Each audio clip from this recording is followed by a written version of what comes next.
Kita majikan kalian, majikan gundul lumpeang. Contoh dong orang Cina itu, rendah hati. Contoh Budi Hartono yang memiliki pabrik jarum dan BCA, mempekerjakan ratusan ribu orang, tidak pernah mengatakan gua majikan kalian.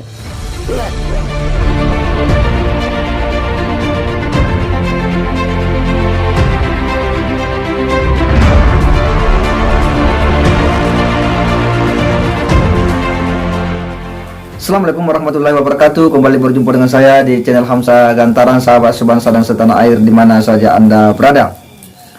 Masih ingat demo aksi 411 kemarin yang merupakan aksi akbar keempat yang digelar oleh Front Persaudaraan Islam bersama Persaudaraan Alumni 212 dalam GNPR yang mana salah satu orator pada saat aksi tersebut yakni menantu Habib Rizik Syihab yang juga hadir di pertemuan itu dalam aksi tersebut, dalam orasinya yang betul-betul menyita perhatian publik dan menjadi perbincangan di media sosial. Bagaimana tidak, dia mengatakan bahwa kami adalah majikan kalian, kami adalah pemilik bangsa, kami adalah pemegang kedaulatan rakyat. Sontak inilah yang kemudian mengundang diskusi di media sosial. Sebagaimana kita tahu, media sosial itu begitu cepat kemudian mengalirkan informasi yang bisa diakses, didengar dan disaksikan oleh publik Indonesia. Dan ini tentu telah menjadi milik publik ketika kata-kata dan kalimat itu sudah keluar. Dan ada hal yang cukup menarik akibat daripada orasi-orasi tersebut yang melontarkan kalimat-kalimat yang memang kenegaraan asing bagi kita semua, itu menyita berbagai kalangan untuk kemudian memberikan respon. Salah satunya adalah ada bapak tua itu memberikan respon dengan sangat keras terhadap orasi daripada menantu Habib Rizik ini. Sebagaimana kita ketahui bahwa memang para habaib-habaib di Indonesia ini itu umumnya datang dari Yaman, dari Hadramaut, yang kemudian datang ke Indonesia di sekitar abad-abad ke-18 secara masif. Namun harus dipahami bahwa Indonesia juga ini kan beragam suku, banyak suku dari Sabang sampai Merauke yang mendiami wilayah di Nusantara ini yang memiliki ciri khas tersendiri, dan mereka telah berkomitmen tentang kehidupan berbangsa dan bernegara dalam bingkai Negara Kesatuan Republik Indonesia, Pancasila sebagai falsafah negara, dan Undang-Undang Dasar 45 sebagai konstitusi negara.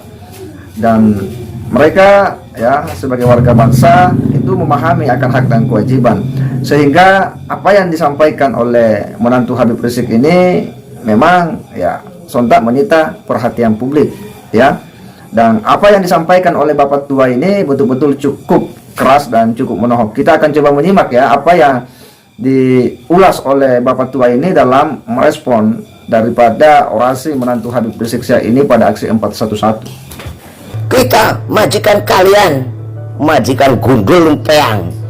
Contoh dong orang Cina itu, rendah hati.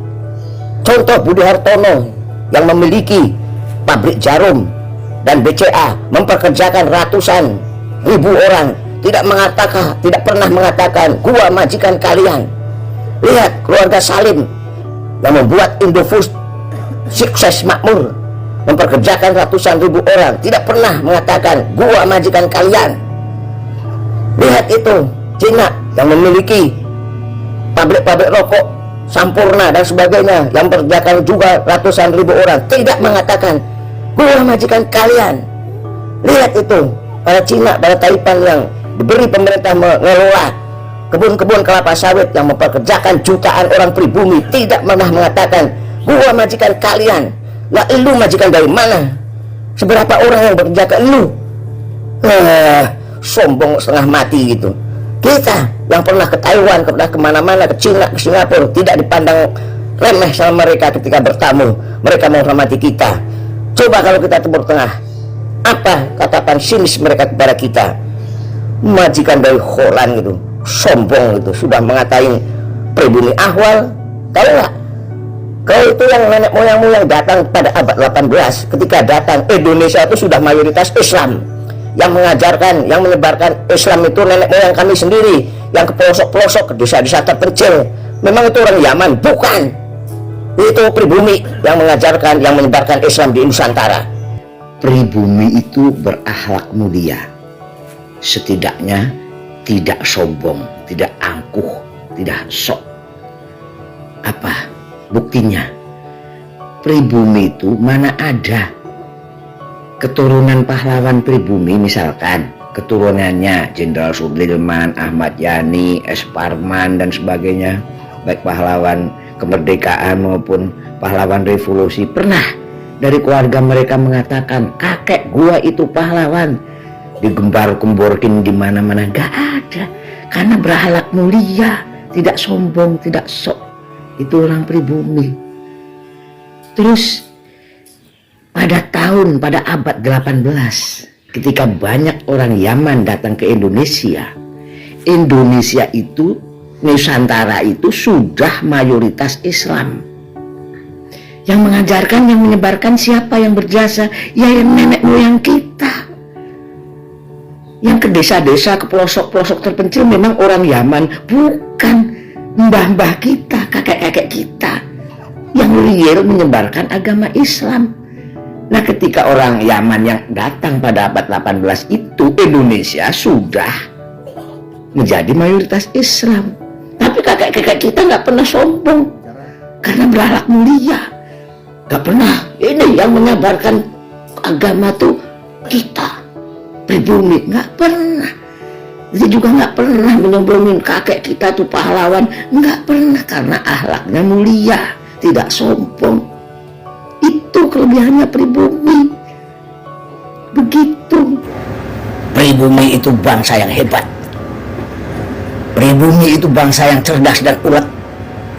Pribumi bisa menjadi raja, bisa menjadi presiden, bisa menjadi panglima, bisa menjadi tukang becak, bisa bekerja kasar, bisa menjadi nelayan, bisa menjadi tukang batu, bisa menjadi kuli bangunan. Itu adalah modal kuat untuk maju. Walaupun sekarang ada yang tertular oleh kebiasaan yang tidak baik, kebiasaan malas, kebiasaan pilih-pilih, hanya mau menjadi profesi tertentu. Yang mau menjadi profesi tertentu itu adalah bukan watak dari pribumi. Pribumi multi talented, bisa apa saja. Mensyukuri takdir dari Allah, itu pribumi. Mau jadi apa saja, tidak pilih-pilih. Tidak hanya mau jadi penceramah saja, tapi mau jadi tukang becak dan sebagainya. Asal watak asli dari pribumi ini terus dijaga, jangan sampai teracuni atau terkontaminasi dengan budaya pemalas yang hanya mau bekerja, berprofesi di situ tok. Maka bangsa Indonesia akan maju, karena bangsa Nusantara ini sebenarnya adalah menyebar sampai ke Taiwan, sampai Madagaskar, sampai New Zealand, karena kosakata di sana mirip dengan Nusantara. Teori baru, bangsa Nusantara itu bukan dari Yunan, justru dari Yunan lah bangsanya itu berasal dari Nusantara. Jangan mau dibodoh-bodohin. Pribumi adalah cerdas, multi talented, setara dengan Cina, setara dengan Yahudi. Akan maju asal kembali kepada watak kepribumiannya, kepribumiannya. Yang mengajarkan Islam siapa? Pribumi.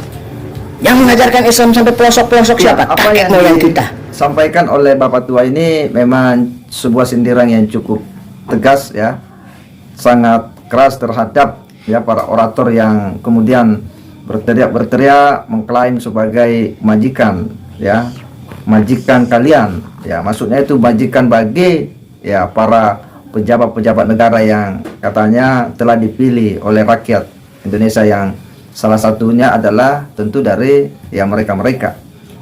Tetapi tentu penting bagi kita untuk kemudian berhati-hati dalam melontarkan kalimat-kalimat ya, apalagi di ruang-ruang publik ya apalagi dalam suasana demonstrasi. Ya memang kadang ya semangat yang terlalu menggebu-gebu, ya harapan-harapan besar itu sehingga kita ya tidak dengan sengaja membuat kalimat-kalimat atau pernyataan-pernyataan yang itu sebenarnya kurang tepat dan pas. Dan yang namanya media sosial itu kan begitu cepat untuk kemudian mempublikasi, karena ya di era digital ini di mana seluruh informasi itu begitu cepat mengalir hingga sampai ke pelosok-pelosok desa, dan ini yang kemudian mendapatkan respon yang beragam dari warga. Oleh karena itu memang penting ya bagi kita untuk sangat hati-hati ya dalam menyampaikan statement-statement yang apalagi itu sifatnya ya ditujukan kepada ya publik ya. Dalam suasana demonstrasi ya memang kadang kita sebagai orator itu begitu bersemangat untuk membangkitkan ya semangat para aksi massa. Tetapi kekurangan hati-hatian itu bisa menimbulkan blunder ya yang besar, tindakan yang fatal, karena pada akhirnya publik akan memberikan penilaian ya, yang salah satunya ini yang terjadi. Penilaian negatif ya terhadap sebuah statement tentu akan melahirkan rasa kurang simpati dan empati daripada publik Indonesia kepada orang-orang yang selama ini menempatkan diri sebagai orang yang katanya memperjuangkan kepentingan rakyat. Tetapi apa yang dilihat oleh publik justru hal yang tidak respect terhadap ya gerakan-gerakan ini, dan pernyataan-pernyataan yang terlontar itu justru tidak mendapat dukungan ya, tapi justru hanya menimbulkan ya tanggapan-tanggapan negatif. Oleh karena itu sekali lagi harusnya kita berhati-hati dalam membuat ya pernyataan-pernyataan dan statement-statement, karena ketika itu keluar maka bukan lagi menjadi milik kita, tetapi akan menjadi milik publik. Saya kira demikian. Wassalamualaikum warahmatullahi wabarakatuh.